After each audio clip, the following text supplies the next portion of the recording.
sabe. Si usted ha tenido algún tipo de experiencia estática, usted lo tiene. Si no, no lo tiene. Y hay usted sabe, mucha variación y discusión acerca de este concepto. Y hay personas que por un lado dicen que es cuando usted enfrenta algún tipo de experiencia estática, y hay personas que dicen por un lado que lo abordan de manera muy estoica y simplemente lo reconocen como la idea de que el Espíritu Santo está presente y demás. Tiene muy poco impacto en algo práctico, pero ambas posturas están equivocadas. No es un tipo de situación estoica y no es una experiencia estática. No es ninguna de las dos. La llenura del Espíritu es una realidad muy profunda y queremos entenderla lo mejor que podamos conforme lo compartimos esta mañana. Ahora veamos 3 puntos simplemente para darle un marco para lo que vamos a decir. Vamos a ver el contraste, el mandato y las consecuencias. Ahora ya vimos el contraste, la próxima vez vamos a ver las consecuencias.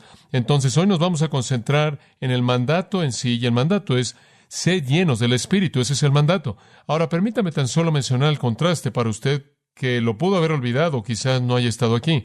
Primero el contraste en el versículo 18. Sed llenos del Espíritu, en lo cual hay azotia o disolución o falta de esperanza, una enfermedad incurable. Eso es a lo que lleva. Antes bien, sed llenos del Espíritu. Ahí está el contraste entre la embriaguez y sed llenos del Espíritu. Y tratamos de apuntarle en las últimas 2 semanas que la embriaguez era un método usado en las religiones paganas para inducir una supuesta comunión con las deidades. En otras palabras, no es un asunto social de lo que él está hablando aquí primordialmente, aunque eso ciertamente es verdad. Antes de que usted era cristiano, pudo haberse embriagado. Cuando usted se convirtió en cristiano, no debe hacerlo. Es verdad en un elemento social, pero es un asunto teológico en lo que realmente se concentra. Los paganos se embriagaban y de esta manera sentían que inducían un nivel alto de conciencia religiosa y tenían comunión con los dioses. Y digo, cuando se embriagaban, realmente se embriagaban. Inclusive vomitaban para que pudieran embriagarse más. E inclusive hemos descubierto, en términos arqueológicos, que habían lugares en donde tenían fosos simplemente para ese propósito. Inducían una torpeza de embriaguez que creían que los elevaba para tener comunión con los dioses, y el apóstol Pablo está haciendo un contraste de manera fuerte al decir: ustedes tienen comunión con Dios, ustedes pasan por su adoración de salmos, himnos y cánticos espirituales, viven sus vidas de esposas sometiéndose a maridos y maridos amando a esposas, etc. Hacen todo esto no como si fuera inducido por la embriaguez, sino como es inducido por la llenura del Espíritu de Dios. ¿Lo ve? Completamente diferente. Pablo apunta que encontramos nuestro gozo y encontramos nuestra emoción y encontramos nuestra comunión con Dios, encontramos la base de nuestra adoración, la motivación para nuestra liturgia, si usted quiere llamarlo así, de ser lleno del Espíritu Santo. Su liturgia mala, vil, llena de orgías, de pecado, de música mala, conectada con la danza mala, conectada con la inmoralidad sexual, era inducida por la embriaguez. Nuestra adoración verdadera, nuestra música hermosa, nuestra comunión con Dios es producida por el poder del Espíritu Santo. Y entonces el contraste fuerte entre la adoración de orgías de embriaguez de los sistemas paganos y la belleza llena del Espíritu de la adoración del Dios verdadero está en la mente de Pablo. Y él está diciendo, como cristiano, tienes que dejar esas cosas y tienes que llegar a este punto en el que estás lleno del Espíritu. Ahora, este es un contraste común en la Escritura. Observe Lucas 1:15, por ejemplo. Dice en Lucas 1:15 con respecto a Juan el Bautista, y explicamos esto a fondo en un mensaje anterior, porque él será grande a los ojos del Señor. Y aquí está una de las cosas que lo va a caracterizar. Y no beberá ni vino ni bebida fuerte, sino que será lleno del Espíritu Santo desde el vientre de su madre. Ahí está ese mismo contraste. Él no va a ser un bebedor. Él será lleno del Espíritu. Él no tendrá sus actitudes religiosas inducidas por el vino y la bebida fuerte, sino por el Espíritu de Dios. Él no será influenciado en el interior al beber, sino por el Espíritu de Dios. Él no será motivado por lo que el alcohol hace a su cerebro, sino por lo que el Espíritu de Dios hace a su mente. En otras palabras, él será guiado por el Espíritu de Dios, en contraste a aquello que guía a tantas personas en la embriaguez. Observe Hechos, capítulo 2, y encontramos el mismo contraste de nuevo. En el día de Pentecostés, recordará, dice en el capítulo 2, versículo 4, que todos fueron llenos del Espíritu Santo. Todos estaban llenos del Espíritu Santo y comenzaron a hablar en otros idiomas, conforme el Espíritu les daba que hablaran. Y aquí estaban los discípulos y comenzaron a hablar todos estos idiomas. Inclusive nombra los idiomas ahí en el versículo 9. y enlista los diferentes idiomas de nuevo en el versículo 10 y versículo 11, y todos estaban hablando de estas maravillosas obras de Dios en idiomas que nunca aprendieron. El Señor de manera milagrosa les dio la capacidad de hacer eso, y el punto era de que cuando fueron llenos del Espíritu en el día de Pentecostés, esto es lo que pasó. Entonces, estando llenos del Espíritu, hicieron esto. Pero la gente dijo en el versículo 12, y estaban todos sorprendidos, perplejos, y dijeron, ¿qué significa esto? Y otros burlándose dijeron, estos hombres están llenos de glucos, vino nuevo. Esto es simplemente otra orgía pagana. Esto es simplemente un tipo de actividad religiosa pagana típica gentil. ¿Lo ve? Lo estaban viendo y para un judío habría sido algo muy desagradable. Los gentiles que inducían su adoración mediante la embriaguez, esto es simplemente eso. Se han inclinado a un tipo de adoración gentil, se han rebajado a un paganismo, han expresado su adoración a Dios de esta manera inaceptable. Y esto es algo de burla. En otras palabras, debieron haber buscado embriagarse. Gleucos era vino fresco. Dijeron, aquí están, es temprano por la mañana y ya están borrachos debido al tipo de vino fresco. Se están burlando de ellos. Hombre, han inducido esta embriaguez, estas actividades paganas típicas, y entonces se burlan de ellos. Y después dicen, ¿quién quiere escuchar lo que tienen que decir? Pedro se pone de pie y dice en el versículo 15, estos no están borrachos como suponen. Esto no es embriaguez. Esto es la llenura del Espíritu. Pero el mundo en su torpeza algunas veces no conoce la diferencia entre la expresión de una adoración pagana y aquella que es real. Y entonces la comparación es usada varias veces. Ahora regresemos a Efesios 5:18 y encontremos la misma comparación de nuevo. No os embriaguéis con vino, en lo cual hay disolución, antes bien sed llenos del Espíritu. Y estoy seguro de que Pablo tiene en su mente el relato de Pentecostés. Estoy seguro que está mirando atrás y pensando de eso, el día en el que los apóstoles y discípulos fueron llenos del Espíritu de Dios por primera vez. Hicieron cosas que se veían a los ojos de otros como si estuvieran borrachos y ejerciendo un estilo de adoración pagano. Y entonces ahí está el contraste. Ahora veamos el mandato. Y simplemente vamos a pasar nuestro tiempo en esto, y es simplemente una verdad tremenda. Y muchos de ustedes saben esto y lo han estudiado antes, pero muchos de ustedes no lo han estudiado y muchos de ustedes son nuevos. Entonces queremos tomar nuestro tiempo y compartir estos pensamientos con ustedes. Simplemente un mandato tremendamente rico. Véalo en el versículo 18. No os embriaguéis con vino, en lo cual hay disolución, antes bien sed llenos del Espíritu. Ahora, lo que él está diciendo es que esto es algo que demando de ustedes. Este es un mandato. En el idioma griego hay un modo indicativo, lo cual es una afirmación de un hecho. Hay un modo imperativo, lo cual es un mandato. Este es un imperativo. Estén siendo mantenidos llenos del Espíritu. Este es un mandato para el creyente. Esta no es una opción. Esta no es una sugerencia. Dios rara vez, si alguna vez lo ha hecho una sugerencia. Él presenta mandatos y Él afirma hechos. Él no trata en sugerencias. De hecho, hay muy pocas cosas opcionales con Dios. Esta no es una, este es un mandato. Y como usted sabe, me preocupa profundamente que muchos que se dicen cristianos nunca saben lo que es ser lleno del Espíritu. ¿Sabe usted que hay algunos cristianos que realmente nunca están comprometidos con este principio? Y todos nosotros, en algunas ocasiones en nuestras vidas, no lo cumplimos. No obstante, no es menos un mandato. Y realmente me preocupa esto, porque en la actualidad, como usted sabe, hay mucho material que está produciéndose y hay mucha literatura y hay mucha discusión acerca del hecho de que usted puede ser un cristiano y nunca ni siquiera molestarse con ninguna de estas cosas. Hay una especie, en cierta manera, de categoría nueva en la mitad. Por aquí usted tiene al hombre natural, no salvo, no regenerado, camino al infierno. Por aquí tenemos al cristiano espiritual que ama la palabra, ama al Señor, obedece al Señor, camina en la verdad, camina en los mandamientos, camina en la luz. Y a la mitad usted tiene esta nueva caja en la que usted puede meter a la gente. Son los salvos e indiferentes, ¿sabía usted? Los sacaron del infierno, pero nunca los van a meter mucho en el cristianismo. Digo, en cierta manera son los no comprometidos. Leí ayer un artículo escrito por un teólogo prominente que dice que estas son las personas que son salvas, pero nunca andan en la luz. Yo no entiendo eso. No puedo llegar a entender eso. Si usted fue salvado de las tinieblas al reino de su amado Hijo, y si andamos en la luz, como Él está en la luz, no sé lo que eso significa. Pero de cualquier manera, lo que Él estaba diciendo es que vienen, son salvos, pero nunca salen de las tinieblas, son salvos, pero nunca jamás sucede, y hemos hecho una pequeña caja conveniente. Tenemos al natural y al espiritual y al carnal, simplemente metemos a todo el mundo ahí. Podemos decir, bueno, estás bien, eres salvo, vas al cielo, está bien. Si no escoges realmente seguir con la vida cristiana, tú sabes, todavía vas a estar bien, no vas a perder tu salvación, vas a entrar bailando un vals al cielo y simplemente no vas a tener un lugar tan grande como el resto de nosotros, pero eso va a estar bien. Es el cielo después de todo, y usted tiene esa categoría muy cómoda, pero no es así con Dios. El Señor nos dice, ahora, si quieres ser uno de los comprometidos, entonces haz esto. Si simplemente quieres estar en la caja carnal, es una opción. Él no trata así. Este es un estándar que Dios estableció. Y no creo que el señorío de Cristo es opcional. Creo que es esencial para la fe salvadora. Y no quiero apilar a la gente en la pequeña caja cómoda que dice, puede ser cristiano y no hacer nada. Escuche, el Señor nos ha mandado ser llenos del Espíritu. Cualquier cosa menos que eso es desobediencia abierta. Y si su vida se caracteriza por ese tipo de desobediencia, 1 Juan dice que no es usted cristiano. No importa lo que usted piense. Entonces esto es crítico.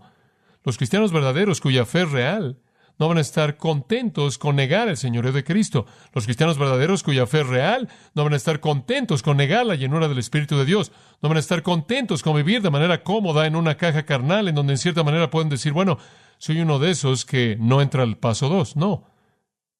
Creo que este es un mandato, y creo que es un mandato porque Dios dice y obliga a todo creyente, y lo único que se puede hacer con un mandato de Dios es obedecerlo. Ahora hablemos específicamente acerca del significado de llenos. ¿Qué significa? Muy bien. ¿Qué significa? Le voy a dar varios pensamientos aquí y creo que le va a parecer que esto es fascinante. Quiero que entienda lo elemental. Muy bien. Entonces comencemos a nivel elemental. Muy bien. Primer punto. Todo cristiano posee al Espíritu Santo en toda su plenitud. Muy bien. Todo cristiano posee al Espíritu Santo. Recientemente oí un cristiano decir, oh, tú sabes, he sido un cristiano por mucho tiempo y acabo de descubrir que no tengo al Espíritu Santo. Y desde que le pedí a Dios, Él me dio al Espíritu Santo y todo ha cambiado. Sí, bueno, usted ha sido cristiano por mucho tiempo, pero no tenía el Espíritu Santo. Bueno, ¿sabe una cosa? Que Dios bendiga a esa persona. Oí lo que estaban diciendo y entiendo que fue, usted sabe, que ellos y lo que ellos descubrieron en su vida fue lo que la obediencia hará por usted. No conseguir al Espíritu Santo. El punto es este. Todo cristiano, desde el momento en el que cree, posee al Espíritu Santo. No existe un cristiano sin el Espíritu Santo. Como puede ver, es la vida de Dios en usted, que es la realidad redentora. Cuando usted se convierte en hijo de Dios, Dios establece su residencia por su Espíritu dentro de usted. No existe algo como un cristiano sin el Espíritu de Dios. Permítame mostrarle eso. Observe Romanos 8:9. Romanos 8:9. Queremos tratar de abordarlo quizás de un ángulo un poco diferente, pero Romanos 8:9 es una escritura fascinante. Por cierto, la mayoría de las veces en la que la palabra carnal es usada en la Biblia, se usa para hablar de personas no salvas, no cristianos. Y aquí hay una buena ilustración. La mente carnal, él dice en el versículo 7, está en enemistad contra Dios y no se sujeta a la ley de Dios, ni tampoco puede, de tal manera que los que están en la carne o carnalidad no pueden agradar a Dios. Aquí carnal significa no salvo. Aquí él está diciendo, si eres carnal, no eres salvo. La gente dice, bueno, soy simplemente un cristiano carnal. La realidad podría ser que usted podría ser un cristiano carnal a la 1 Corintios 3, o podría ser carnal, punto, a la Romanos 8, y ni siquiera ser salvo. Entonces, si usted está cómodo con su carnalidad, más vale que se examine a sí mismo para ver si realmente es salvo, porque es simplemente igual de posible que usted es carnal, Romanos 8, en lugar de que sea carnal, 1 Corintios 3. Puede haber cristianos que actúan carnalmente, pero la carnalidad es primordialmente característica de la gente incrédula. Están en enemistad contra Dios, no se sujetan a la ley de Dios, no pueden sujetarse a la ley de Dios, no pueden agradar a Dios. Mas vosotros no estáis en la carne, sino en el Espíritu. Si usted es un cristiano, usted está en el Espíritu. Si es un cristiano, no está en la carne. Ahora observe el fin. Después él dice, si es que el Espíritu de Dios mora en ustedes. En otras palabras, cuando eres un cristiano, estás en el Espíritu porque el Espíritu de Dios mora en ti. Y después al final del versículo, ahora, si alguno no tiene el Espíritu de Cristo, no es de él. ¿Lo ve? Si usted no tiene el Espíritu Santo, no es que usted es carnal. No es que todavía no lo ha recibido aún. Usted no es salvo. Si alguien no tiene el Espíritu de Cristo, no le pertenece a Cristo. Y Lo inverso, si alguien le pertenece a Cristo, él tiene el Espíritu de Cristo, ¿lo ve? Es una afirmación simple, al final del versículo 9. Ahora, si alguno no tiene el Espíritu de Cristo, no es de él. Mas si Cristo está en vosotros, versículo 10, ¿lo ve? En otras palabras, si eres un cristiano con Cristo en ti, posees el Espíritu Santo. Solo quiero que entienda usted eso desde el principio. Algunos de ustedes son cristianos nuevos y quizás no entienden eso. Usted como cristiano posee el Espíritu y Él está ahí en su plenitud. Él está ahí de manera total. No hay dosis. Usted no lo recibe en pedazos. Usted no tiene que decir, oh Dios, he oído a gente decir, dame más de tu Espíritu. No hay nada más que recibir. Él no viene en unidades. Él está ahí de manera total. Todo creyente posee el Espíritu. Ahora observe 1 Corintios 12:13, otro versículo importante que trata con la misma realidad. 1 Corintios capítulo 12, versículo 13. Ahora aquí de nuevo tenemos el mismo énfasis y es bastante interesante para mí saber que los cristianos eran cristianos carnales. Su carnalidad era la carnalidad del cristiano. Eran cristianos viviendo como si no fueran cristianos en muchos casos, y estoy seguro que algunos de ellos no eran cristianos en absoluto, simplemente estaban fingiendo. Pero Él les dice a ellos, aunque eran personas pecaminosas, aunque eran cristianos pecaminosos, Él les dice, porque por un solo Espíritu fuimos todos bautizados en un cuerpo. Seamos judíos o griegos, seamos esclavos o libres, y a todos se nos ha dado a beber de un espíritu. La palabra en es mejor dejada afuera. A todos se nos dio a beber de un espíritu. Todos los creyentes han recibido el Espíritu. Todos los creyentes han sido bautizados en el cuerpo de Cristo. Y amados, permítanme apresurarme a decirles que el bautizo del Espíritu no es una experiencia. El bautizo del Espíritu es algo que no es una experiencia. Usted no lo siente, usted no sabe qué sucede, usted no lo puede experimentar. Nada le sucede a usted físicamente hablando cuando eso ocurre, porque aquí nos dice que por un Espíritu fuimos bautizados en el cuerpo de Cristo. El bautizo del Espíritu de Dios es el acto mediante el cual el Espíritu Santo lo coloca a usted dentro del cuerpo de Cristo cuando usted cree. Es una realidad teológica, no es una experiencia. Es un acto mediante el cual Cristo, el que bautiza, mediante la agencia del Espíritu, lo coloca en el cuerpo. Entonces, cuando usted es salvo, usted fue colocado en el cuerpo de Cristo. Y después, al final del versículo, dice, y bebe del Espíritu. Esto es, usted recibe el Espíritu Santo. Todo creyente, dice aquí, fue bautizado y a todos se nos dio a beber de un Espíritu. No hay cristiano que no ha recibido el Espíritu, ninguno. Todos poseemos al Espíritu Santo. Ahora regresa al capítulo 6, versículo 19. 1 Corintios 6, 19. Ahora, ¿quién le está diciendo a los corintios de su inmoralidad? Estaban cometiendo fornicación, se estaban acostando con rameras, estaban haciendo cosas simplemente putrefactas, malas, viles, y Él les dice, ¿qué? Y usted espera que Él diga, ¿por qué no reciben al Espíritu Santo para que limpien su vida? Pero Él no dice eso. Él no dice, lo que ustedes necesitan, cristianos, es al Espíritu Santo. Bueno, si tan solo consiguieran al Espíritu Santo, no tendrían este problema. No, Él no dice eso. Por el contrario, Él dice, ¿qué? ¿No sabéis que vuestro cuerpo es el templo del Espíritu Santo, el cual está en vosotros? Él dice, miren. Él no dice, si tan solo reciben al Espíritu Santo, no actuarán así. Él dice, más vale que dejen de actuar así, porque están contaminando al Espíritu Santo, quien ya está ahí. ¿Lo ve? ¿No sabéis que vuestro cuerpo es templo del Espíritu Santo? ¿No saben que están contaminando al Espíritu de Dios, quien está en ustedes? Como puede ver, inclusive cuando un cristiano vive en pecado, el Espíritu Santo todavía está ahí. ¿Ve usted el punto? Él todavía está ahí. Él simplemente es contaminado ahí. O quiere en Efesios 4:30 que dice, no contristéis al Espíritu de Dios, o 1 Tesalonicenses 5:19, no apaguéis al Espíritu. Usted puede apagar al Espíritu, usted puede derramarle el agua de su pecado en el fuego de su santidad. Usted puede entristecer al Espíritu, por cierto, el Espíritu es Él, no eso. Él es una personalidad, y Él se entristece, y Él se contrista, y Él es angustiado por nuestro pecado, y Él es contaminado cuando el templo, el cual es nuestro cuerpo, es contaminado.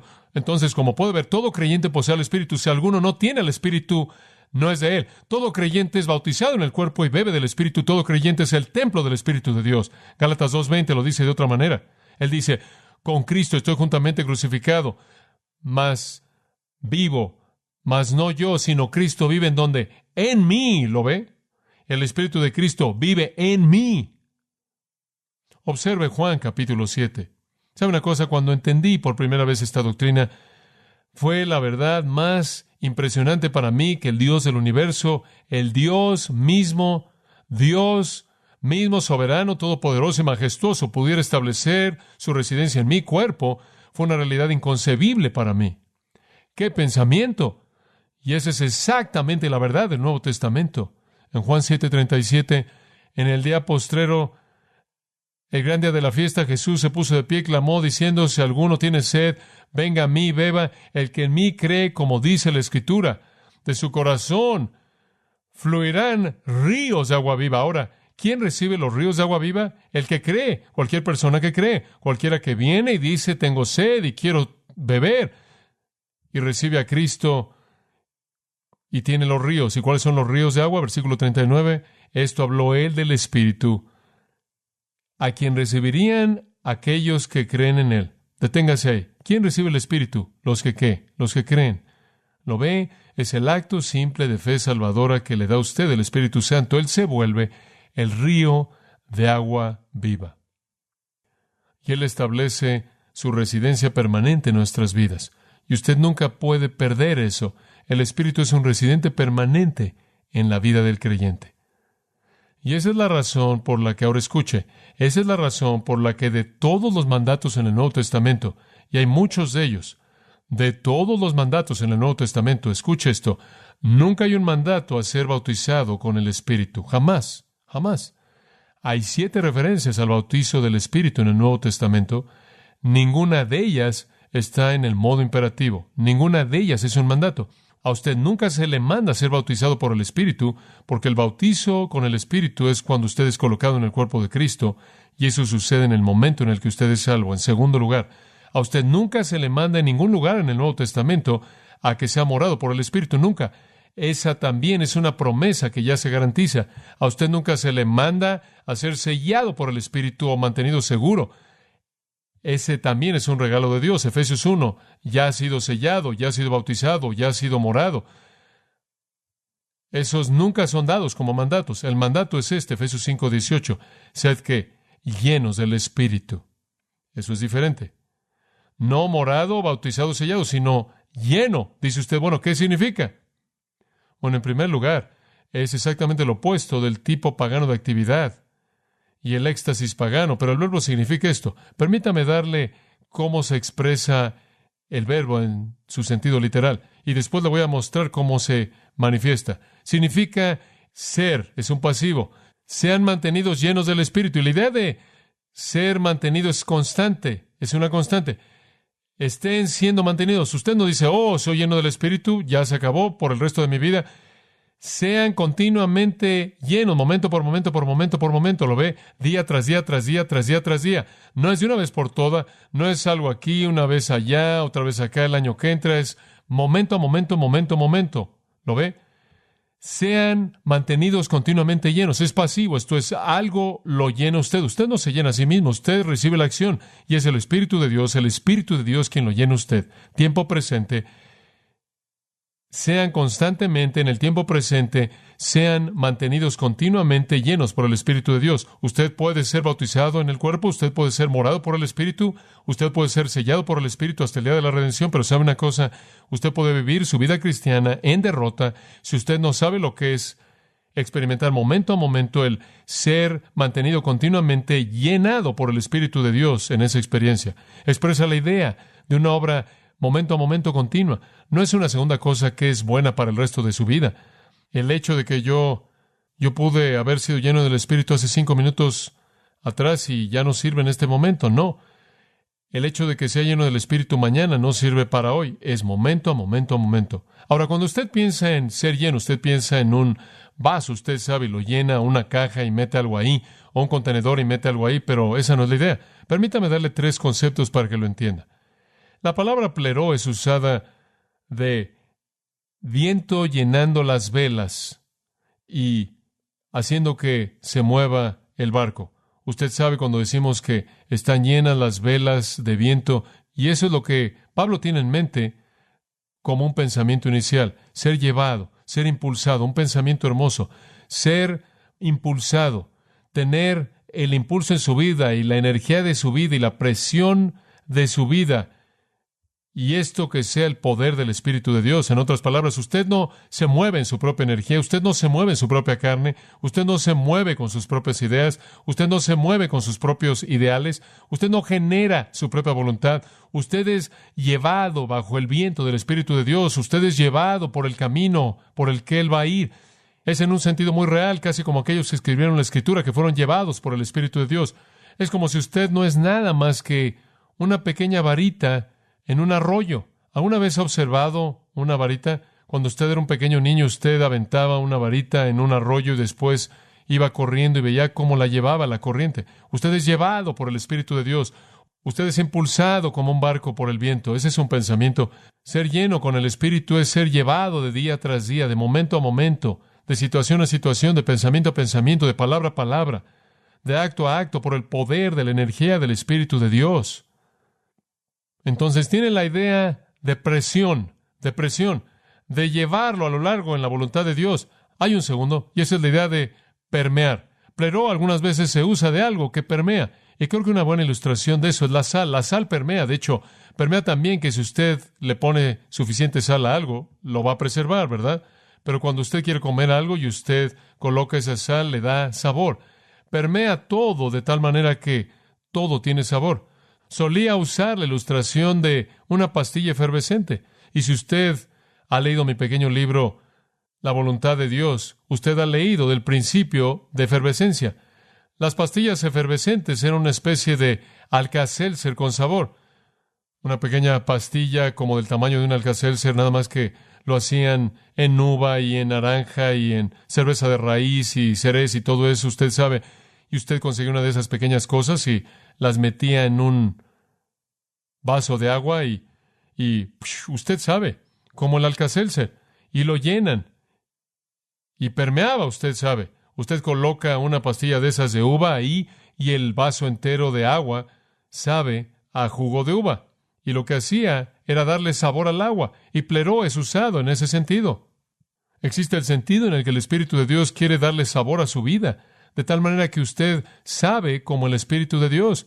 Y entonces, cuando alguien se acerca a usted, el sabor de su vida es la de Dios. De tal manera que estar con ustedes es como estar con Dios. ¿Lo ve?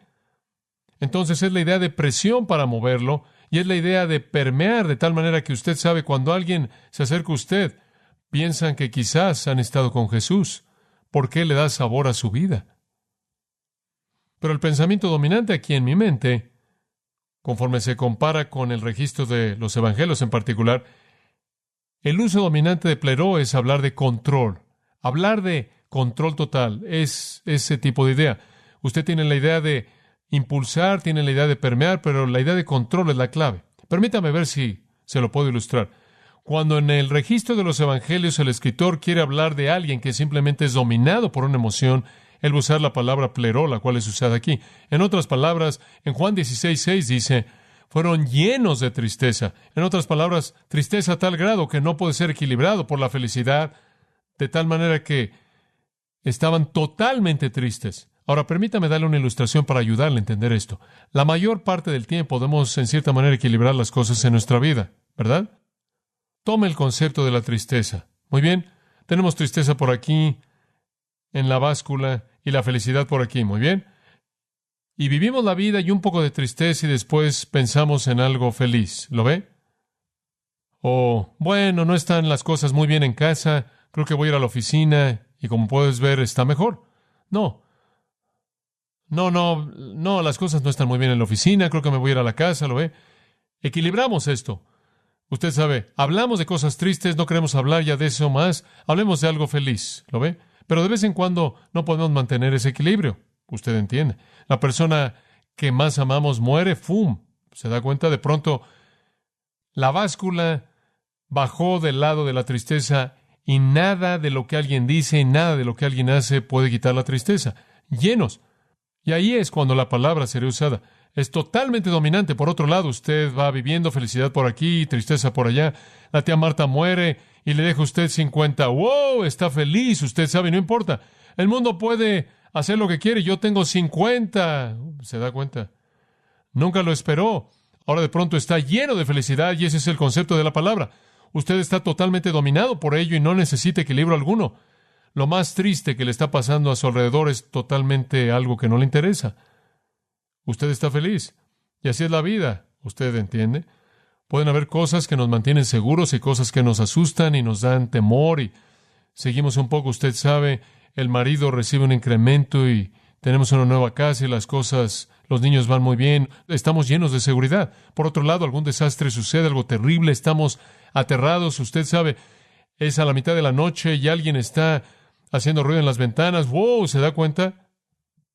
Usted sabe, eso es pleró. Es ser controlado por esa emoción de tal manera que usted ya no puede mantener su equilibrio. Usted está fuera de control. Usted es controlado por aquello que influencia su pensamiento y su emoción. Ahora, lo mismo es verdad con la manera en la que vivimos la vida cristiana. Usted sabe, así es como la mayoría de nosotros vivimos.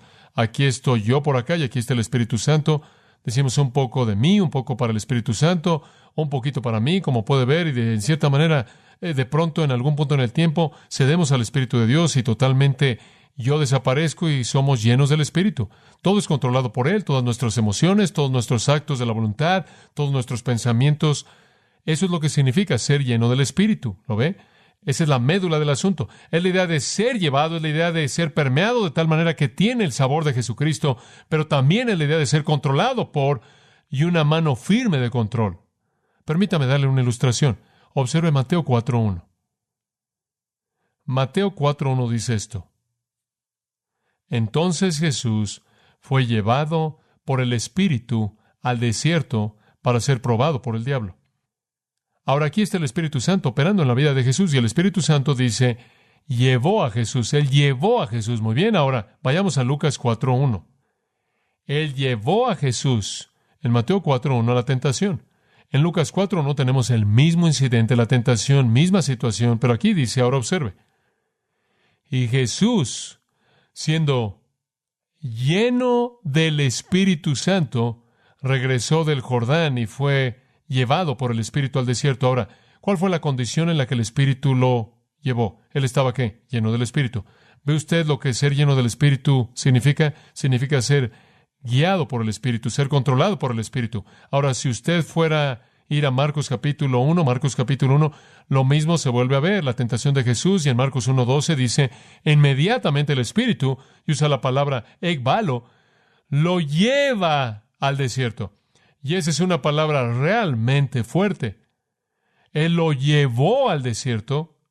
Él lo empujó al desierto. En otras palabras, Jesús mismo estaba bajo el poder del Espíritu de Dios, de tal manera que el Espíritu de Dios literalmente lo empujó a donde quería que fuera. Él fue controlado por el Espíritu de Dios. Y esa es la razón por la que más adelante, cuando vienen a Jesús y dicen, ¿qué haces? Lo que haces, lo haces por el poder de Satanás. Él dijo, no me han blasfemado a mí, sino a quién, al Espíritu Santo. ¿Por qué? Porque él había cedido el control de su vida al poder del Espíritu de Dios. Él estaba lleno del Espíritu y esa es la razón por la que él fue impulsado por el Espíritu. Escuche, ser lleno del Espíritu, amados, es lo mismo. Es la idea de ser empujado por el Espíritu de Dios, de ser movido por el Espíritu de Dios, de ser permeado por el Espíritu de Dios, de ser controlado por el Espíritu de Dios. Ese es el punto. Y de eso estamos hablando. Estamos hablando de vivir su vida bajo el control del Espíritu de Dios. Él está ahí, y si usted no vive así, usted lo entristece por un lado y lo contrista por otro lado. Usted lo contrista por un lado y lo apaga por otro lado. Lo entristece, así se siente de manera personal, triste, usted lo apaga. Así es como usted lo refrena para lo que él le gustaría hacer. Entonces usted realmente está tratando con su persona de manera negativa y sus propósitos de manera negativa. Y por cierto, a menos de que sea lleno del Espíritu de Dios, usted no sirve. Solía usar la ilustración de un guante. Si tengo un guante aquí y digo, guante, toca el piano. ¿Qué va a hacer el guante? El guante no toca el piano, simplemente se queda ahí. Si meto mi mano en ese guante y después toco el piano, ¿qué sucede? ¡Caos! La marcha de los, usted sabe, así era. Renuncié después de mi primer recital, me metí al béisbol. Pero usted sabe, el guante, usted mete la mano en el guante y un guante simplemente se mueve. El guante no se vuelve piadoso y dice, oh dedos, muéstrenme el camino por dónde ir. No hace eso. Y un guante no pelea conforme usted le dice, guante, por favor, responde. No, el guante simplemente lo hace. Bueno, como cristiano, usted es un guante y usted puede quedarse en la mesa y quejarse hasta que muera. Pero usted nunca va a afectar nada para Dios hasta que sea lleno con su espíritu. Porque un guante no puede hacer nada sin una mano y usted no puede hacer nada sin la energía de la llenura del espíritu. Todo lo que usted trata de producir por usted mismo es hecho en la carne y es inútil. En el mejor de los casos es hojarasca, no oro, plata, piedras preciosas. Entonces lo que la Escritura está diciendo aquí es que necesita ser lleno del Espíritu de Dios para ser eficaz, para cumplir con el andar digno, para cumplir con el andar en amor, el andar en la luz, el andar con sabiduría, hacer cualquier cosa para Dios. Para andar en sabiduría usted debe ser lleno del Espíritu de Dios, debe ser permeado por su persona, debe ser impulsado por su poder y debe ser controlado por su presencia. Ahora, permítame mostrarle algo. ¿Sabe una cosa? A menos de que sea así, usted es inútil para el Señor. Digo, Él no puede hacer algo con usted, es un desperdicio de tiempo. Operar en la carne cosecha absolutamente cero. Cuando el Señor quiere que se haga algo, Él siempre consigue a alguien lleno del Espíritu. En Hechos capítulo 6 y versículo 5, necesitaban algunos hombres para un trabajo especial. ¿Y entonces cuáles fueron los requisitos? Hechos 6:5. Y el dicho agradó a la multitud y escogieron a Esteban, hombre lleno de fe y del Espíritu Santo. Lo escogieron porque estaba lleno de fe y lleno del Espíritu Santo. Y dice en el 7:55, pero él, siendo lleno del Espíritu Santo, miró hacia el cielo y vio la gloria de Dios y a Jesús estando de pie a la diestra de Dios. Hombre, le voy a decir algo. Ser lleno del Espíritu simplemente lo saca de este mundo, ¿no es cierto? Ser lleno del Espíritu le da a usted una perspectiva de Dios. Ser lleno del Espíritu lo separa del sistema. Ser lleno del Espíritu significa me podría importar menos lo que me pase a mí mientras que Él sea glorificado. Él simplemente vio hacia arriba y vio la gloria de Dios. Es algo trascendente. Es una realidad trascendente. Usted sale de este mundo, sale de sus circunstancias, sale de sus vicisitudes, sale de sus pruebas para ver a Dios. ¿Lo ve? Cuando Dios quiere un hombre para una misión, para un trabajo, Él quiere un hombre lleno del Espíritu porque podría terminar con el hombre siendo apedreado y si Él no está lleno del Espíritu, Él nunca va a poder enfrentar eso. Más adelante, en el capítulo 9, Él necesitaba un hombre. Él necesitaba un hombre llamado Saulo, quien era un hombre duro, francamente. Él era un perseguidor de la iglesia, pero el Señor lo salvó y el Señor tuvo una condición básica para él. En el capítulo 9, versículo 17, Ananías siguió, entró a la casa y colocando sus manos sobre él, dijo, hermano Saulo, esto es después de su experiencia en el camino a Damasco, Jesús, el Señor, te apareció en el camino por el que venías y Él me envió para que recibas la vista y que seas lleno del Espíritu Santo. Saulo, antes de que comiences tu trabajo, tienes que ser lleno del Espíritu o será lleno en la carne. Ser lleno del Espíritu, amados, es simplemente vivir un momento a la vez bajo el control del Espíritu Santo. Eso es todo. Es ceder, es vaciarme de mí para que Él pueda llenarme. ¿Lo ve? Usted encuentra más adelante, conforme entra al capítulo 11, versículo 22, el Señor necesitaba un hombre llamado Bernabé que le ayudara a un hombre llamado Pablo.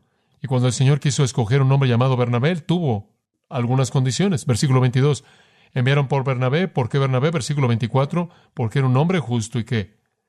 Lleno del Espíritu Santo. Digo, tenía que ser así.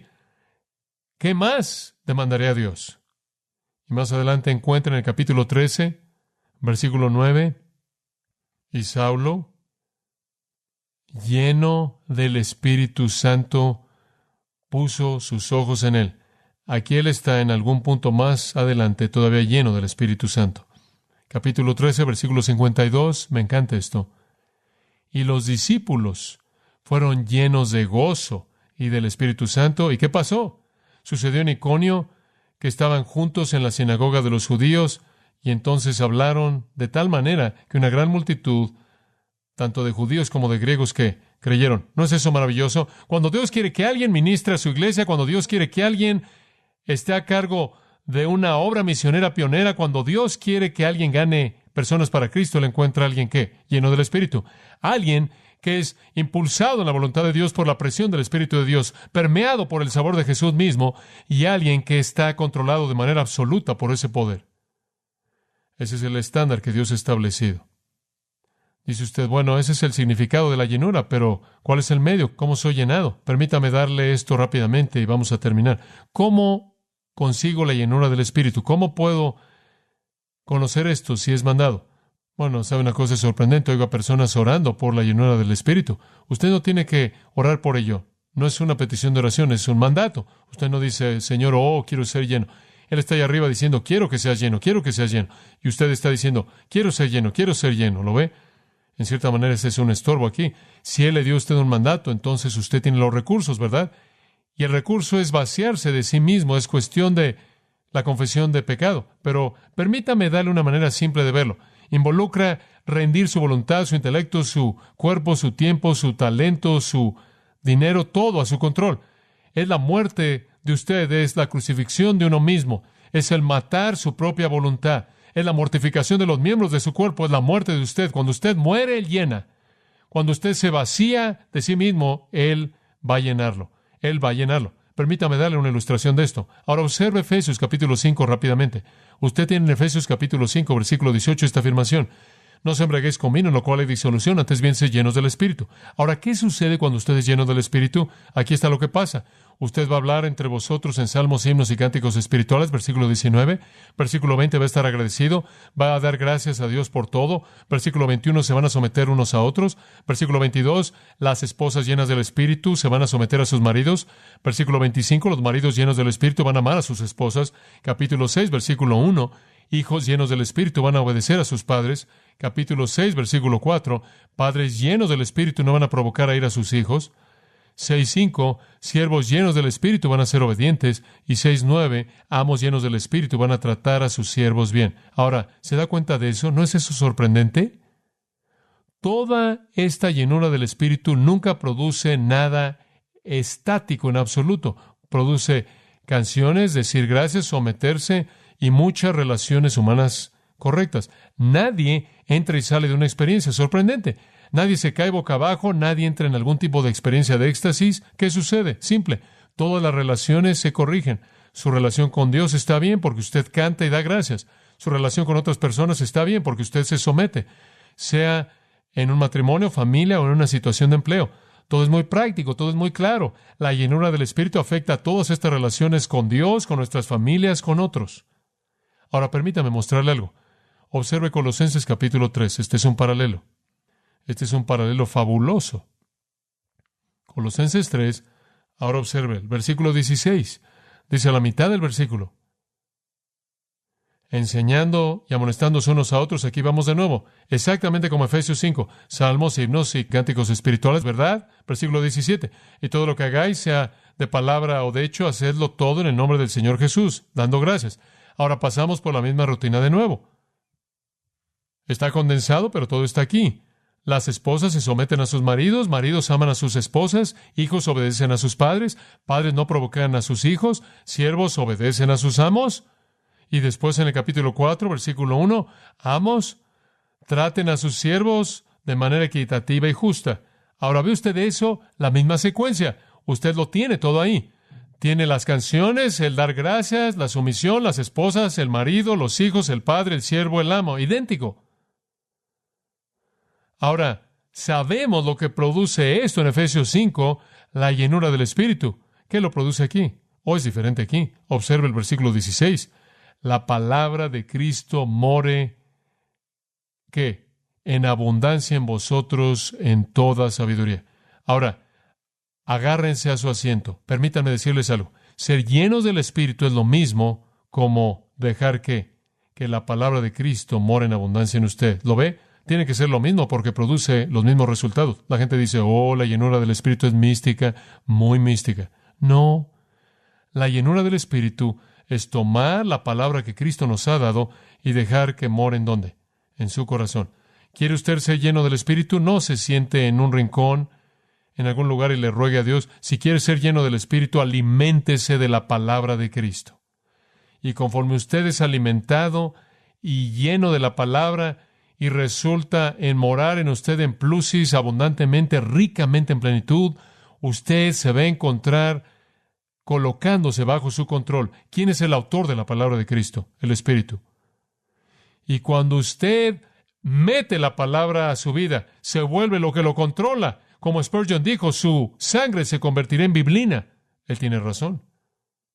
Es algo simple y no hay razón para hacerlo confuso. Ser lleno del Espíritu es simplemente dejar que la palabra domine mi vida. Si usted quiere conocer lo que es ser lleno del Espíritu, entonces aliméntese de la palabra de Dios, porque cuando la palabra entra, el Espíritu tiene la verdad con la cual le va a dar usted la dirección y la guía, como puede ver. Ilustración para cerrar. Y he usado esto muchas veces. Pedro quería estar donde Jesús estaba. Cuento esta historia en mi pequeño libro de la voluntad de Dios. Él quería estar donde Jesús estaba siempre. Digo, estoy seguro de que Jesús caminó por el camino y se detuvo y Pedro corrió atrás de él. Pedro lo seguía a todos lados. El Señor dijo, ¿te vas a ir? Él dijo, ¿a dónde voy a ir? Pedro siempre estaba ahí. Y entonces, como usted sabe, sé por qué estaba cerca de él. Porque cuando él estaba cerca de Jesús, 3 cosas sobresalen en la Biblia. Él hizo lo milagroso, dijo lo milagroso y tuvo valentía milagrosa. La primera cosa, usted sabe, la primera vez que usted ve a Pedro, él está en una barca en el mar y, hombre, es un tiempo de nervios, ¿verdad? La tormenta y están todos solos y está sacudiéndose y están a la mitad del mar de Galilea y de pronto ven a la distancia y aquí viene Jesús caminando sobre el agua y después Pedro piensa, estoy aquí, él está ahí, eso no es bueno. Tengo que cerrar aquí el espacio, ¿lo ve? Y él va a ir con Jesús. Ahora él ha sido un pescador toda su vida. Ha vivido en la costa del mar de Galilea, nunca ha caminado sobre él aún. Cada vez que él se ha metido ahí, él se iba al fondo. Él sabe eso. Nunca ha sido diferente, sin embargo, él sale de la barca y empieza a caminar por el agua y él dice, usted sabe. Bueno, como puede ver, él está inconsciente de lo que estaba haciendo porque su motivación por estar con Jesús superó absolutamente todo. Él simplemente iba donde Jesús estaba. Y claro, él se encontró con Jesús por un tiempo y comenzó a hundirse y el Señor lo sacó, lo levantó y salieron caminando hacia la barca. Usted sabe, apenas me puedo imaginarlo caminando con Jesús de regreso a la barca, sintiéndose bastante bien. Usted sabe, véanos, usted sabe. Y siempre me río, porque un escritor escribió que había una parte de arena ahí y estaban caminando sobre una parte de arena, pero es el mismo escritor que dijo que no hubo un gran pez que tragó a Jonás tampoco. Ese fue el pequeño salvavidas que estaba amarrado a la parte de atrás del barco. Claro, mi pregunta fue, ¿quién oyó de un salvavidas que vomitó? Pero bueno, ese es un comentario al margen. Pero bueno, Pedro y Jesús van caminando a la barca y ¿sabe una cosa? Usted tiene que admitir que cuando Pedro estaba cerca de Jesús, él podía hacer lo milagroso. Digo, él no podía caminar sobre el agua, pero él pudo cuando él estuvo cerca de Jesús, ¿verdad? La próxima vez que lo vemos en nuestra pequeña analogía, él está con los discípulos y Jesús dijo, ¿quién dicen los hombres que soy yo? Mateo 16, y ellos dijeron, algunos dicen que tú eres Elías o Jeremías o alguno de los profetas. Y él dice, bueno, ¿quién dicen que soy yo? Y Pedro dice, tú eres el Cristo, el Hijo del Dios viviente. Y estoy seguro de que él pensó, ¿de dónde salió eso? Como puede ver, la boca de Pedro estaba disponible. Poco después, en ese capítulo, Satanás la usó, ¿se acuerda? Y Jesús tuvo que decir, quítate de delante de mí, Satanás. Su boca estuvo disponible y después Dios la usó. Tú eres el Cristo, el Hijo del Dios viviente. ¡Qué shock! Y Jesús lo vio y dijo, carne y sangre no te revelaron eso a ti, Pedro. Mi Padre en el cielo te lo reveló. Mi Padre acaba de usar tu boca por un momento ahí. Bueno, no es sorprendente que él quería estar donde Jesús estaba. Él podía hacer lo milagroso y decir lo milagroso. La tercera cosa, él podía tener valentía milagrosa. En el huerto, usted sabe, todos los soldados vinieron para capturar a Jesús, capturarlo y llevárselo al juicio. Y Jesús dijo, ¿a quién buscáis? Y el ejército romano entero se cayó. Se cayeron como piezas de dominó. Cayeron sobre el suelo. Y Pedro pensó, esto va a ser fácil, uno, y ya se cayeron. Y entonces él está al lado de Jesús y se está molestando más y más, y poco después él decide simplemente sacar su enojo. Entonces él saca su espada y comienza con el primer hombre que está enfrente de él. Él iba a acabar con todos. Quizás habían 500 de ellos de la fortaleza antonina, y él simplemente le corta la oreja a Malco, y él iba por la cabeza, pero Malco se agachó. No hay duda en mi mente. Él no estaba nada más diciendo, ya te quité la oreja. Usted sabe, esa no era la idea. Él iba por todo. Él comenzó con el primer hombre que estaba enfrente de él. E iba a seguir a lo largo de toda la tropa. Decimos, ¿de dónde sacaste la valentía, hombre? ¿De dónde sacaste la valentía? Bueno, él sabía que lo único que tenía que hacer era simplemente ver a Jesús. Y Jesús podía hacer eso otra vez y todos se caerían. Entonces no tenía nada por qué preocuparse, como puede verlo. Como puede ver, él tuvo la capacidad de hacer lo milagroso, decir lo milagroso, tener valentía milagrosa cuando él estaba cerca de Jesús. No es sorprendente que ahí era donde quería estar. No es sorprendente que cuando Jesús dijo, ¿también se van a ir? Él dijo, ¿a dónde me iría, Señor? Sin embargo, usted sabe lo que pasó. La siguiente ocasión, cuando lo vemos, él está separado de Jesús. Jesús está adentro siendo juzgado. Él está afuera lavando sus manos, o calentando sus manos más bien. Y la Biblia dice que 3 veces hizo ¿qué? Lo negó. ¿No es eso terrible? ¿Sabe una cosa? Lo único que se necesitó fue que Pedro fuera separado de Jesús y fue un fracaso. Gran principio ahí, ¿no es cierto? Dice usted, él fue un cobarde cuando Jesús estaba a unos metros de él. Sí. Y lo que pasó después, Jesús se fue al cielo. Dice usted, oh, ahí se acabó Pedro. Él es un cobarde a unos metros. ¿Ahora qué va a hacer? ¿El Señor regresa al cielo? Más vale que sepultemos al hombre, ¿no? ¿Sabe usted lo que hace? Él se pone de pie el día de Pentecostés y él dice, vosotros hombres de Judea y todos vosotros los que estáis en Jerusalén, sabed esto y oíd mis palabras. Y él procede a predicar de Jesús, a quien vosotros crucificasteis, es el Señor y Cristo. Y él predica una obra maestra, fantástica, y Dios está usando su boca una vez más y va con inspiración divina. Y él termina, y fueron compungidos en su corazón, y todos claman, ¿qué vamos a hacer? Y él dijo, arrepentíos y bautícense para la remisión de pecados, y recibiréis al Espíritu Santo. Y 3,000 de ellos se arrepintieron. ¿Sabe usted lo que lo vemos hacer? Está diciendo lo milagroso de nuevo. Él está abriendo su boca y Dios está hablando. La próxima vez que usted lo ve, él y Juan van al templo a adorar y hay un hombre que está ahí y él es un mendigo y él lo ve y le dice, plata y oro no tengo, pero te doy lo que tengo. En el nombre de Jesús de Nazaret, levántate y anda. Y el hombre salta y baila y va por el templo haciendo todo eso. Él no solo podía decir lo milagroso, él podía hacer lo milagroso. Y entonces no les gustó lo que él estaba haciendo y entonces lo llevaron ante el Sanedrín y le dijeron, deja de predicar. Y él les dijo, díganme si debo obedecerlos a ustedes o a Dios. Y lo soltaron. Y él salió y comenzó una reunión de oración. Y oraron porque Dios les diera más valentía y salieron y predicaron más. Escuche, me es sorprendente que cuando Pedro estuvo con Jesús, él podía hacer lo milagroso, decir lo milagroso y tener valentía milagrosa. Más adelante, cuando Jesús estaba de regreso en el cielo, él podía hacer lo milagroso, decir lo milagroso y tener valentía milagrosa. Dice usted, ¿cuál es la conexión? Antes de que él se pusiera de pie en Pentecostés, la Biblia dice en Hechos 2:4 que fueron todos llenos ¿de qué? Del Espíritu Santo. Ahora escucha, aquí está la conclusión. Ser lleno del Espíritu es lo mismo como vivir como si estuviera junto a ¿quién? A Jesucristo. Ser lleno del Espíritu es lo mismo como dejar que la presencia de Cristo